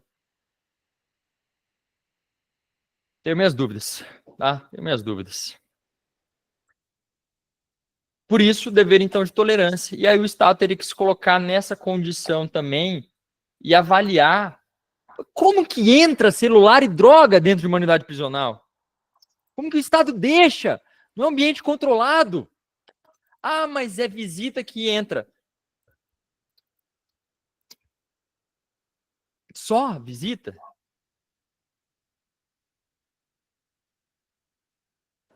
Bom, senhoras e senhores... Zé, só para ilustrar, na linha que tu colocou agora, não ironicamente, há uns 15, 20 dias atrás, aqui em Caxias, um agente penitenciário foi preso em flagrante delito com maconha, cocaína, uns 10 ou 12 celulares e 16 mil reais no armário que ele tinha no presídio, né? Não é que foram cumprir o mandado em casa. Plantaram. No armário que tinha no presídio. Plantaram lá. Queriam incriminar ele. Fora os outros que a gente não sabe, né? Mas só um. Ô, manda isso daí pra mim. Eu não tenho Nossa, peça do processo. eu tô até vermelho, tá? É difícil eu me exaltar. Nossa senhora, fazia tempo que eu não me exaltava numa fala, tá? Inclusive, ia dar um recorte legal aí. Mas, ó, manda pra mim, viu, D'Angelo, por favor, eu tenho só a notícia, mas eu vou gostar de ler. Vamos ver o que eu consigo fazer com isso. Mas, enfim, gente, já tomei muito tempo de vocês aqui, só para concluir também. Eu acho que o que pode ou não também ficar adstrito... Luciano, já eu abro para ti, antes eu só preciso fazer um convite a todos aí, tá? Mas o negócio é o seguinte. Se uma coisa que eu acho que... enfim, acho que não precisava nem ser dito, mas uma lição geral aqui dessa exposição tome conhecimento de todos os ângulos possíveis daquilo que você está apreciando. E assim, não precisa nem ser dito porque isso aqui é básico, mas tome conhecimento de todos os ângulos daquilo que está rolando. E com base naquelas circunstâncias, enxerga qual que é a saída talvez mais lúdica. Lúdica, acho que a palavra que eu posso dizer é isso. Porque quando a gente está falando em administração penitenciária, nem todo mundo é do mundo do direito. Então você vai ter que falar de uma forma simples. E como que você fala de forma simples? Com conhecimento absoluto de causa. E 2, se botando no lugar do ouvinte também. Eu repudio aquele juridiquês excessivo, sabe? Data máxima vênia. Pô, sabe? Tem palavra que não precisa dificultar. Vamos falar simples, vamos falar o que a gente precisa falar. Quando eu era assessor de juiz, eu tinha um chefe, um juiz que era meu chefe, ele falava o seguinte, isso lá no comecinho, quando eu comecei a fazer sentença, ele falava, vem cá, você está escrevendo para quem isso aqui? Para ministro do STF ou para o cara que precisa saber o que você está escrevendo? E aí você começa a virar a chavinha e ver que a tua linguagem dificulta acesso a alguns conhecimentos que você tem para passar. E é verdade, então tem que tomar cuidado com esse tipo de juridiquês em excesso. Acho que o D'Angelo deu risada ali, porque as petições que ele me manda são, apesar de maravilhosas, um gênio muito mal compreendido, brincadeira, viu, D'Angelo? Ele tem uma redação jurídica que, para mim, é muito pesada. Apesar de, lógico, conseguir muitos êxitos onde atua. Mas, por exemplo, quando a gente está falando de procedimento administrativo, e aí a atuação em administrativa é diferente do judicial. Todas as peças que eu vi dele eram do judicial escrevendo para juiz. Mas quando a gente está falando de procedimento administrativo, a gente tem que tomar cuidado com essa linguagem, esse acesso ao conhecimento. Porque a pessoa que vai julgar o teu caso, as suas súplicas, seus pedidos, suas teses, não tem conhecimento jurídico. Às vezes é formado em matemática. E até é relevante, inclusive, você eventualmente saber quem são os julgadores, dar um Google lá, descobrir o que faz da vida, para você aproximar a linguagem naquilo que ele compreende. Tá? Gente, mal compreendido é foda. Não, mas o D'Angelo, e aí, enfim, desculpa se eu me excedi em alguma coisa, tá? Mas, cara, acho que não teve uma peça que tu me mandou que não fosse absurda de maravilhosa, assim, sabe? Até a sua cabeça, cara, funciona diferente, bicho. O D'Angelo, é difícil conversar com ele, porque é 2 TDAH, tá? O ponto é esse. Aí um fala lá, outro fala cá, mas a construção, ela não é linear. E a gente se entende também por conta disso. Nossa senhora, a gente puxa cada coisa, bicho. Tá maluco? Mas enfim, só para concluir aqui esse cenário da aula, acho que uma coisa que precisa ficar claro compreenda o cenário que você está atuando, tente enxergar todas as possibilidades em linhas defensivas, talvez aquelas mais acessíveis, inclusive. E só um último, e aí um convite, inclusive. Eu lancei um livro agora sobre indulto computação, tá? O meu primeiro livro sobre o que eu lancei, né? Eu escrevi sobre indulto computação, não é procedimento administrativo. Mas, assim, é o único desde 89 sobre essa temática, exclusivo, dedicado a essa temática. Então, eu convido todos a conhecer também. Vou pedir para que mande o link aí no grupo também para conhecimento, até porque eu tenho um código de cupom promocional para aquisição, não do livro, tá? Do livro eu não consegui, mas do curso também. Eu lancei um curso agora de 10 horas, falando sobre talvez todos os temas mais relevantes que a gente precisa saber para atuar com o mínimo de segurança na execução penal. Tá? E eu falo, lógico, o estudo do processo e também trabalho também como precificar, cobrar honorários, contrato, atendimento a cliente, outras muitas coisas. Tá? Sem me alongar, então, a respeito disso, só vou pedir para que encaminhe depois no grupo os links. E aí eu tenho um cupom de desconto também do curso de execução exclusivo para a comunidade. Tá? E ainda está com preço promocional por conta do lançamento, mas vai chegar. D'Angelo, meu irmão, quer se manifestar? Obrigado. Desculpa qualquer coisa aí. Mas, cara, o D'Angelo, brincadeiras à parte entre nós aqui, que é meu, é um irmão já, um amigo. Cara, não tem uma vez que a gente não fica conversando mais de 50 minutos e a gente começa a falar de um caso e vai para 38. Então, não, e a gente começa a falar de um caso e quando vê, tá lá longe. É isso. Aquela última vez ali que tu me ligou, por acaso, minha namorada tava aqui. Nossa, ela não vai me receber nunca mais, cara. Ela me enche o saco. Ela me enche o saco, que às vezes ela quer falar no telefone, só que daí é final de dia e eu já não tô mais com saco pra falar com ninguém, porque eu fiquei o dia inteiro no telefone. Mas eu sou diferente. E pra explicar pra ela que eu fiquei 50 minutos contigo e eu não quero ligar pra ela depois no final do dia. Inclusive, deixa eu falar um negócio para vocês. Eu acho que isso é muito legal das comunidades. Isso é um papo muito importante das comunidades e por isso que a comunidade é muito importante. Porque muitas vezes a gente trabalha sozinho. Eu, por exemplo, no meu escritório, sou eu, estagiários e alguns advogados. Mas com quem que eu tenho, e aí, desculpe se tem alguém aqui, mas com quem que eu sinto mais confiança para trocar ideia e construir posicionamento e ter uma noção? Pô, é com os caras da comunidade. Então eu ligo pro Caio, eu ligo pro D'Angelo, eu ligo pro Marcelo Mariano, eu ligo pra galera que tá ali e que pensa fora da caixa. E aí, toda vez que a gente faz isso, a gente vai construir um cenário também de autoalimentação, isso vai gerindo e a cabeça de todo mundo vai abrindo. E é o que a gente está fazendo aqui, além de estudar. E isso é legal, meu. Liga para aquelas pessoas que são mais próximas e discute caso, cara. Discute caso. Discute caso. Eu acho que isso é uma coisa que eu tinha falado contigo já, Zé. Eu falei com alguns amigos. Cara, na área criminal, principalmente quem atua só na área criminal, dificilmente tu vai pegar um escritório aí, como acontece com os escritórios cíveis aí, que tu tem 15, 20, 30 advogados. Até pela questão da matéria. Né? Exato. Se tu vai prestar um serviço de alta qualidade, dificilmente vai ser um grande escritório, porque tu vai prezar por tu mesmo estar lá discutindo os casos. Só que isso também tem a questão rebote, que é, pô, a nossa vida ela é solitária. Ela é completamente solitária. Então, ou tu tem ali algum amigo para ligar para discutir a coisa, ou senão tu começa a virar aqueles loucos, começa a olhar no espelho e falar contigo mesmo.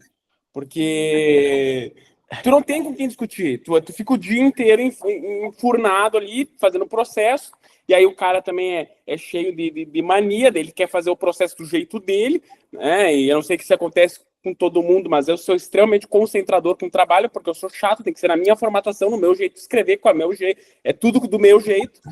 E aí, no fim, tu fica louco, porque tu não conversa com ninguém. Tanto é que eu atuei eu e o D'Angelo, a gente tem um caso em comum, e aí eu fazia o trabalho, né, eu escrevia a peça, mas ele protocolava. Ih, não vou nem falar o motivo disso, porque tá gravando.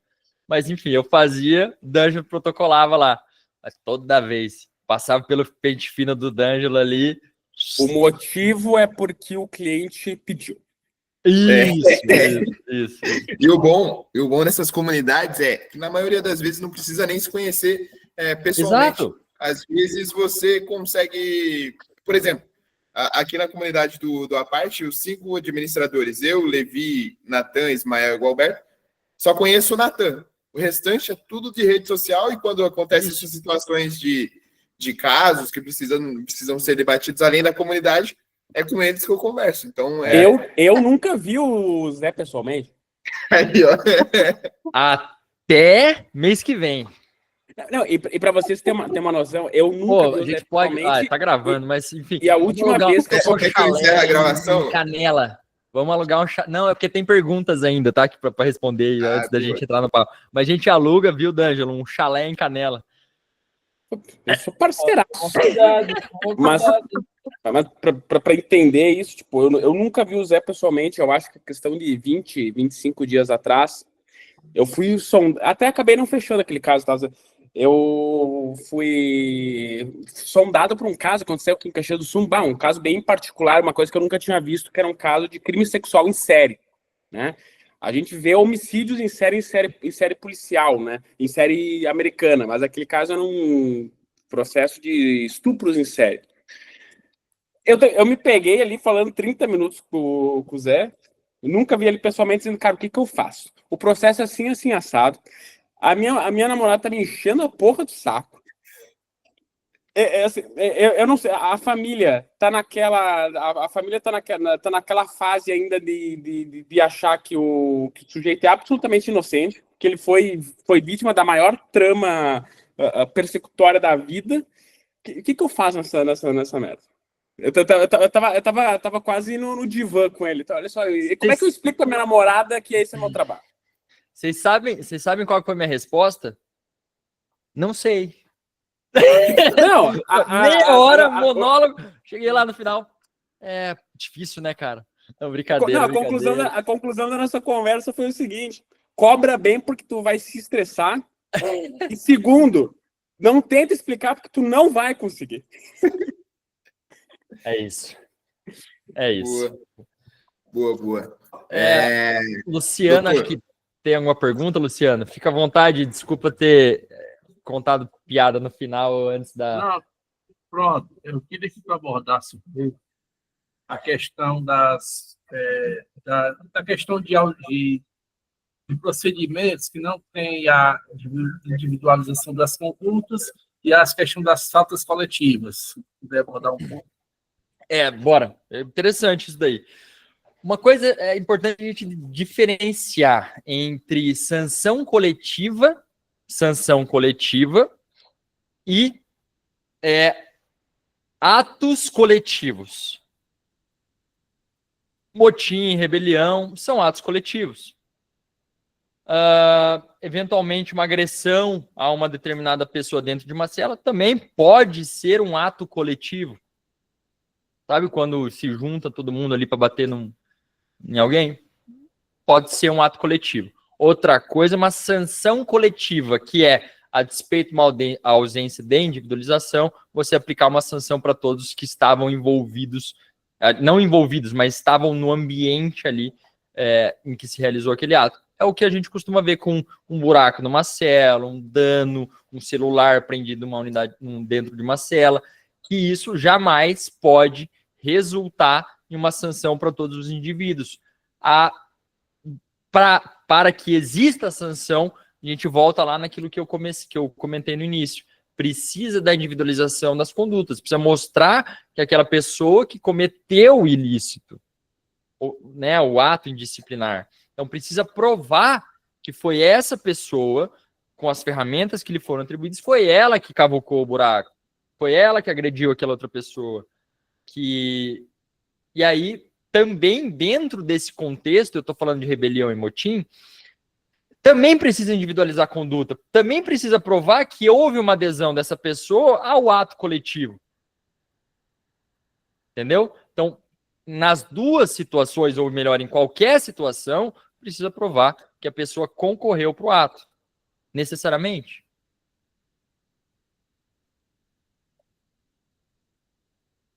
Algum caso específico que quer trazer, Luciano? Ou...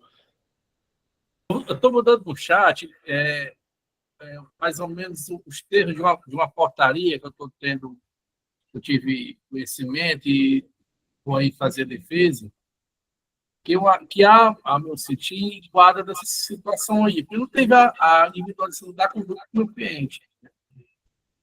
Eu vou só apagar só os nomes, mas deixar aqui mais ou menos o fato. Não, pode falar do que se trata. Pronto, eu botei aqui. O que diz aqui essa portaria, né? Que no dia tal, as facções que estavam no presídio se uniram para submeter a ordem da unidade, né?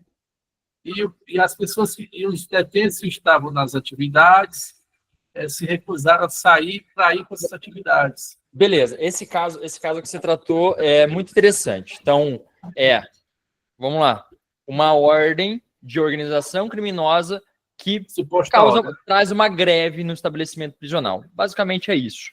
E aí, as pessoas que, enfim, têm que trabalhar e etc., participam da greve e, portanto, são responsabilizados por atos indisciplinares, sobretudo de desobediência ou abandono de ofício atribuído ali no trabalho, etc. Isso acaba ocasionando também falta disciplinar de natureza grave, entre outros. O que acontece nesse caso? Uma linha de defesa para esse caso. Ausência de autodeterminação. Ou ele faz, ou ele paga um preço muito alto. Tá? O Estado não é capaz de garantir a proteção dele. E aí que tá, o que a gente está falando do Estado se colocar no seu devido lugar. Dentro daquelas circunstâncias do 57, a gente poderia adicionar também uma participação da vítima, entre muitas aspas, né? O Estado ali que não consegue, não tem a possibilidade de garantir a integridade física dessa pessoa. Não quer dizer que a adesão à greve foi voluntária. Não teve voluntariedade. E aí, como a gente fala, inclusive, de voluntariedade dentro do sistema prisional para muitas coisas, entendeu? Não é só para isso. Então, assim, baixou lá o salve, não é salve, né? Ou é salve, né? O salve do comando, o salve do PCC, determinando essa greve. Cara, quem desrespeitar tá ferrado. O diretor da unidade prisional sabe disso. Agente de segurança sabe disso. O juiz sabe disso. e aí vão ainda assim sancionar pela aplicação de falta, cara, machuca, né, saber disso. Mas é verdade, porque o Estado não tá nem aí se ele é um bode expiatório. Tá nem aí. Alguém tem que ser responsabilizado, nem que seja o elo mais fraco. Ah, por que a gente não responsabiliza quem fez, quem agiu, quem coagiu dessa forma? Porque não consegue descobrir quem que é, ou não tem interesse de descobrir quem que é. Mas, Luciano, nesse tipo de caso, o que eu pensaria, eventualmente, aí você tem que avaliar se o risco é razoável ou não para isso. Mas ouvir, dentro de um procedimento desse, o maior número de pessoas possível dentro e fora do estabelecimento prisional. Inclusive, abre, e aí eu oriento tomar cuidado, um cuidado adicional com esse tipo de situação, para você instaurar um procedimento investigatório defensivo no teu escritório, comunica ao OAB que você está abrindo esse procedimento investigatório defensivo e tenta colher depoimentos, ainda que de forma unilateral, submetido para que trazer mais e mais informações relacionadas a esse fato em si, tá? Então, por exemplo, se essa pessoa, aliás, se tinha possibilidade ou não de falar não, ou quais seriam os efeitos caso alguém desrespeitasse, porque muitas vezes o efeito é 30 vezes pior vindo de uma organização criminosa do que do próprio Estado. Então, submeto e corro o risco ali de sofrer as sanções estatais para manter minha integridade física e minha vida propriamente dita. Então, eu acho que dependendo do caso, e aí que tá, Luciano? Da magnitude também do que você está tratando, né? Para colher todos esses depoimentos, houve o maior número de pessoas possível, inclusive agentes penitenciários que podem contribuir com esse tipo de relato, tá? Eu não sei se você conhece algum policial penal prisional, tenta ouvir o cara, pede para rolar como testemunha mesmo ali, né, durante essa investigação, para ouvi-lo, e aí na qualidade de testemunha, o informante, não necessariamente também só de diretor, ou pedir esclarecimentos escritos dele por conta disso, entendeu? Chefe de segurança, o que costuma dar certo? E no setor de pedagogia, medicina, tá? Normalmente, estou falando aqui de uma maneira, lógico, generalizada, porque você pode muito bem ter um pedagogo, uma pedagoga que, enfim, tá pouco se fudendo para a galera que tá lá. Mas A parte da enfermagem também no presídio ajuda muito. Olha aí, ó.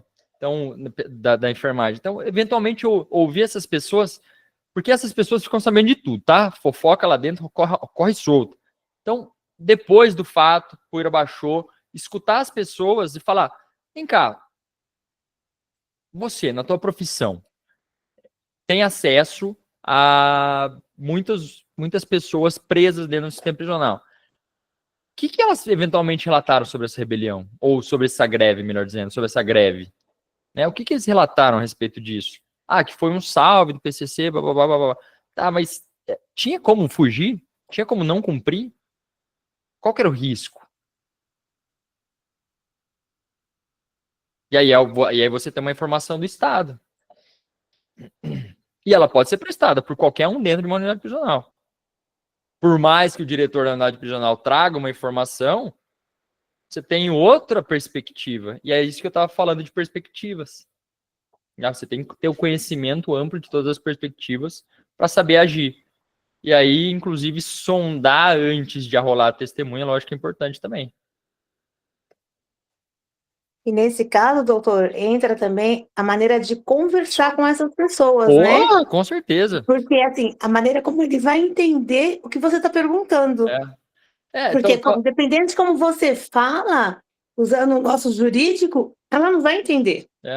Não, né? Sim, com certeza. Buscar essa informação de forma bem tranquila, na linguagem que ele consiga compreender o que você está buscando. Exato. Né? Que vai ajudar bastante. Por exemplo, outro fato relevante. tá? Outro fato relevante. Luciano, nesse caso, tá? Teve alguém que descumpriu essa greve, que foi trabalhar? Pede informação se teve condução para enfermaria, pede um relatório, talvez não seja frutífero, talvez não resulte em nada, mas peça o relatório de pessoas conduzidas à enfermagem, lógico, com nomes, né, suprimidos, e aí talvez você tenha que pedir judicialmente para ter acesso a esse tipo de informação, de dados, né, porque os prontuários são restritos. São sigilosos. Sigilosos, mas talvez o levantamento dos dados, sem informações, lógico, pessoais, possa te trazer alguns frutos para levantar uma lebre. Pô, todo mundo cumpriu, tá, mas nem todo mundo. E quem descumpriu? Qual que foi a represália? Qual que foi o efeito?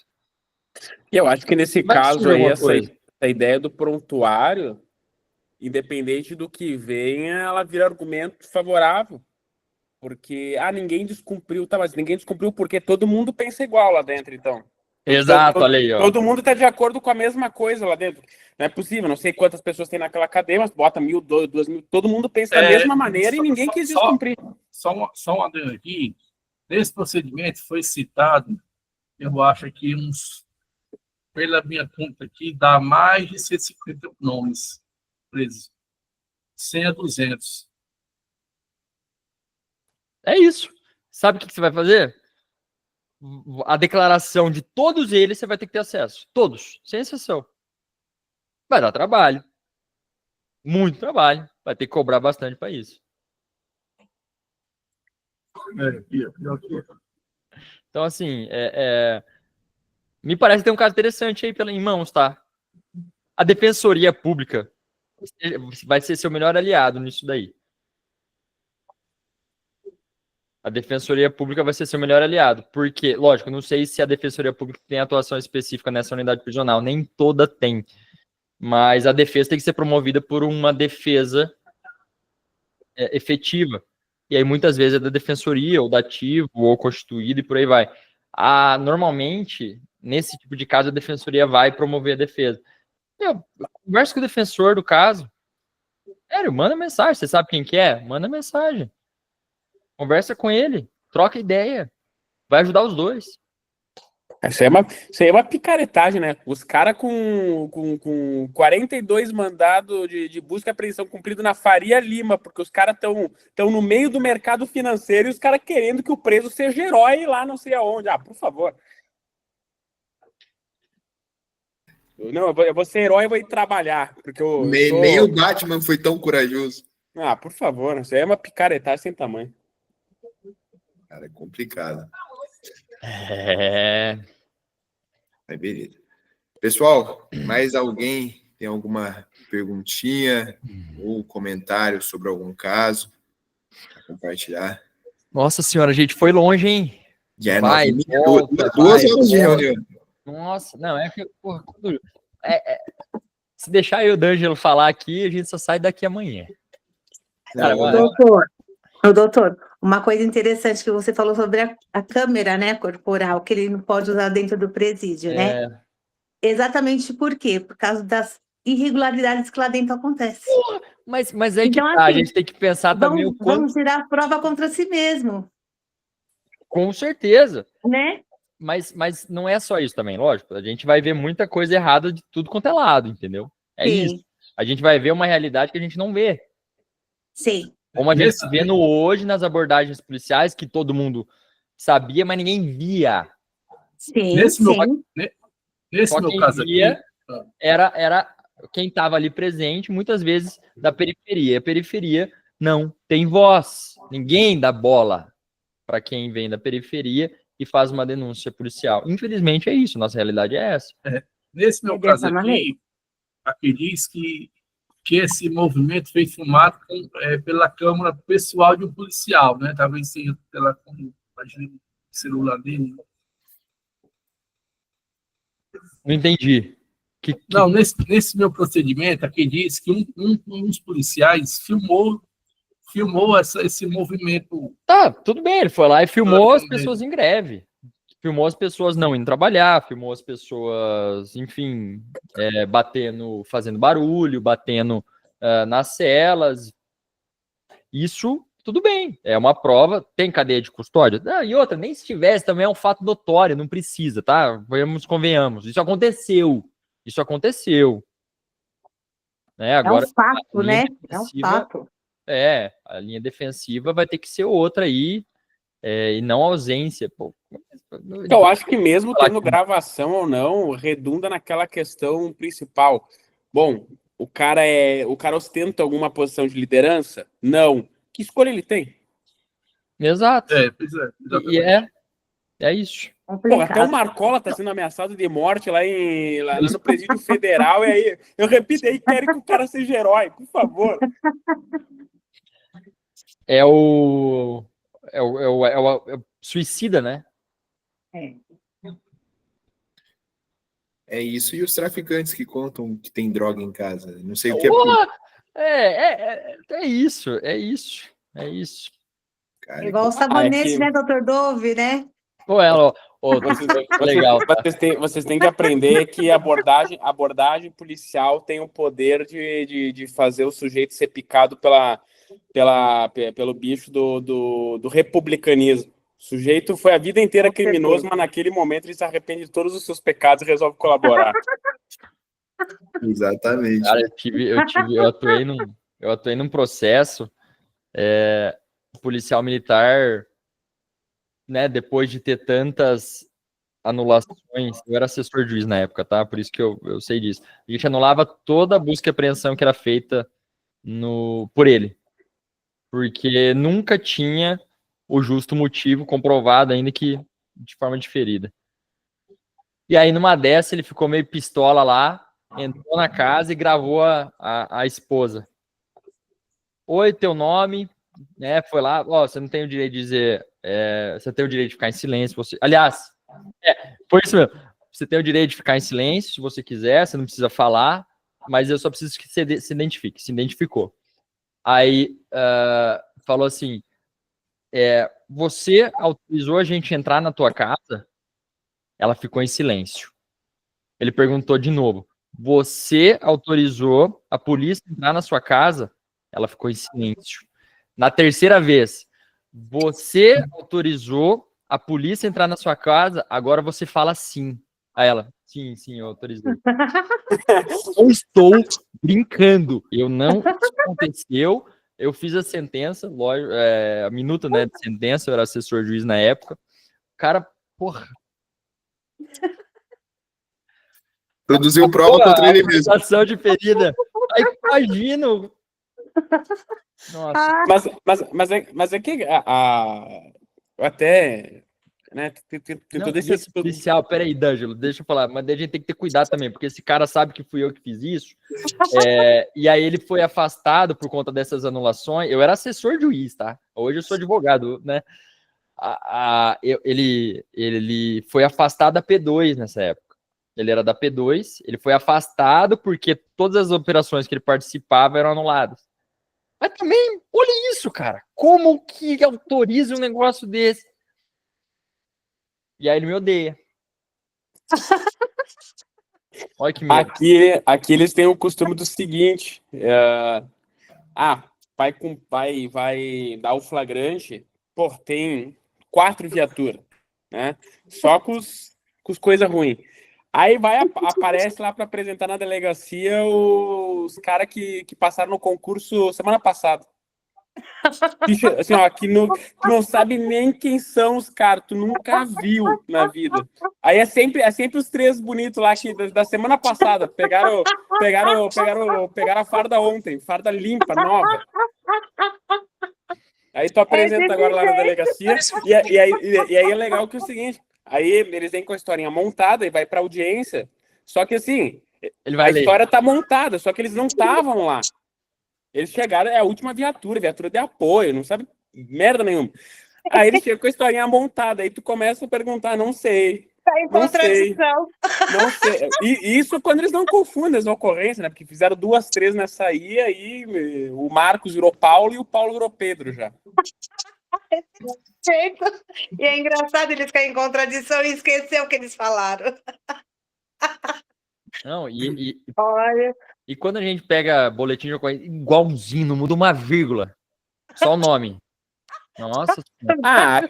Aqui depois que o STJ começou a anular ali com as histórias de busca